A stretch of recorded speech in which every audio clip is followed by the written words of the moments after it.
सिद्धिप्रदायकाय गुरु ब्रह्मा गुरु विष्णु गुरुदेव ಮಹೇಶ್ವರ ಗುರು ಸಾಕ್ಷಾತ್ ಪರಬ್ರಹ್ಮ ತಸ್ಮೈ ಶ್ರೀ ಗುರುವೇ ನಮಃ. ಈ 2026ರ ಯುಗಾದಿಯ ಹಬ್ಬವು ಶ್ರೀ ಪರಾಭವ ನಾಮ ಭವಿಷ್ಯ. 2026ರ ಯುಗಾದಿ ಹಬ್ಬವು ಶ್ರೀ ಪರಾಭವ ನಾಮ ಸಂವತ್ಸರ ಯೋಗ ದೊರಕಿದೆ. ಹಾಗೂ ಈ 2026ರ ಯುಗಾದಿ ಹಬ್ಬದಂದು ಧನುಸು ರಾಶಿಯ ಭವಿಷ್ಯವನ್ನು ತಿಳಿಸಿಕೊಡ್ತಾ ಇದ್ದೇನೆ.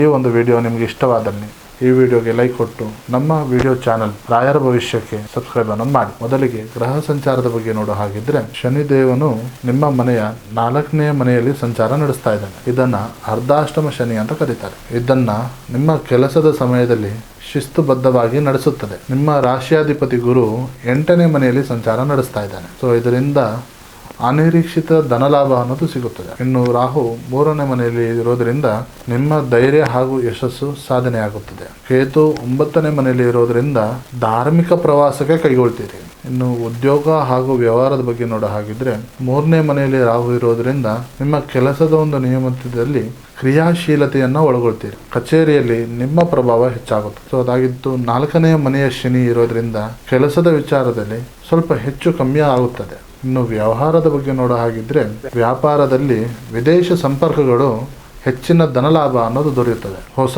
ಒಂದು ವ್ಯವಹಾರವನ್ನು ಮಾಡಬೇಕು ಅಂತ ಹೇಳಿದ್ರೆ ಜೂನಿನ ನಂತರ ಒಂದು ಉತ್ತಮವಾದ ಸಮಯ ಇದೆ.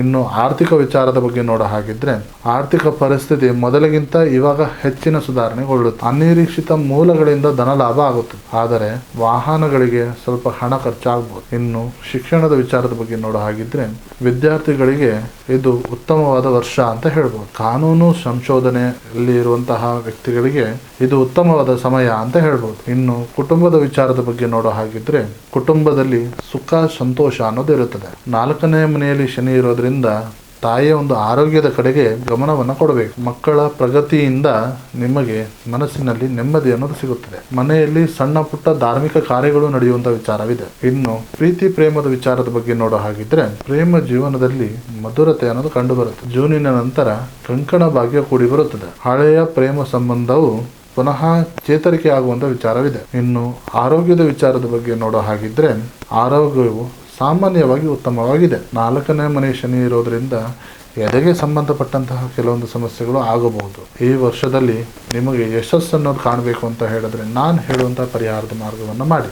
ಧನು ರಾಶಿಯವರು ಹತ್ತಿರದ ರಾಯರ ಸ್ವಾಮಿ ದೇವಸ್ಥಾನಕ್ಕೆ ಭೇಟಿ ನೀಡಿ ಅಥವಾ ದತ್ತಾತ್ರೇಯ ದೇವಸ್ಥಾನಕ್ಕೆ ಹೋಗಿ ಭೇಟಿ ನೀಡಿ. ಶನಿವಾರದಂದು ಶನಿದೇವನಿಗೆ ಎಳ್ಳೆಣ್ಣೆ ದೀಪವನ್ನು ಹಚ್ಚಿ ಬಡವರಿಗೆ ದಾನವನ್ನು ಮಾಡಿ. ಒಟ್ಟಾರೆ ಧನು ರಾಶಿಯವರಿಗೆ ಶ್ರೀ ಪರಾಭವ ನಾಮ ಸಂವತ್ಸರವು ನಿಮ್ಮ ಪಾಲಿಗೆ ಸಮೃದ್ಧಿಯ ಸಮಯ ಅಂತ ಹೇಳ್ಬೋದು. ನಿಮ್ಮಲ್ಲಿರುವಂತಹ ದೈವ ಹಾಗೂ ನಂಬಿಕೆಯ ಭಕ್ತಿ ನಿಮ್ಮನ್ನ ಯಶಸ್ಸಿನ ಕಡೆಗೆ ಮುನ್ನಡೆಸಲಿ. ಎಲ್ಲರಿಗೂ ಯುಗಾದಿ ಹಬ್ಬದ ಆರ್ಥಿಕ ಶುಭಾಶಯಗಳು. ಹಾಗೂ ನಿಮಗೆ ಏನೇ ಸಮಸ್ಯೆ ಇದ್ದರೂ ನೇರವಾಗಿ ಬಂದು ಭೇಟಿಯಾಗಿ ಅಥವಾ ಈ ಕೆಳಕಂಡ ನಂಬರಿಗೆ ಕರೆ ಮಾಡಿ. ಸೊ ಇದಾಗಿತ್ತು ಈ ವರ್ಷದ ಧನು ರಾಶಿಯ ಮಾಸ ಭವಿಷ್ಯ. ನಮಸ್ಕಾರ.